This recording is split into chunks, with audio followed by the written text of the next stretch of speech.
তোর ভাবির সিজার করুন লাগবো, কাছে আমার একটা টাকাও নাই। আমার কয়টা টাকা দিয়ে উপকার কর ভাই, আমার অনেক উপকার হইব ভাই। ভাই আপনি এতে জানতে হন, আমি কোনো সাহায্য করতে পারবো না, আপনার আমি 1 টাকাও দিতে পারবো না। এখন কাস্টমার অনেক সময় হয়েছে, আপনারা দেখলে এনে নাও বইতে পারে। আর লস করেন না আমার, আপনি এখন যান। যান না, দাঁড়াইছেন কেন? খুদাই দোকানে এসে একটা কুফা লাগাই দিয়ে যাবো গা। আলহামদুলিল্লাহ, আপনার পুত্র সন্তান হয়েছে। আলহামদুলিল্লাহ, আল্লাহর দরবারে লাখ লাখ শুকরিয়া। যান যান, গিয়ে মিষ্টি নিয়ে আসুন।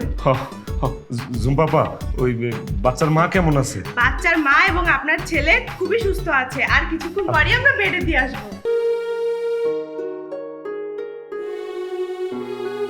বাবুটা আমার বাবা। তোমার এই হাসি মাখা মুখটা দেখা আমার সব দুঃখ এমনি দূর হয়ে গেছে। দুনিয়াটার বেহেস্ত মনে হইতেছে। আমি মনে হয় দুনিয়াতে ভালো কোনো কাম করছিলাম, এর জন্য তোমারে আমার স্বামী হিসাবে পাইছি। না গো লক্ষ্মী বউ, আমি তোমার লাইগা আর আমার এই কলিজার টুকরা বাবুর লাইগা পরিবর্তন হয়েছি।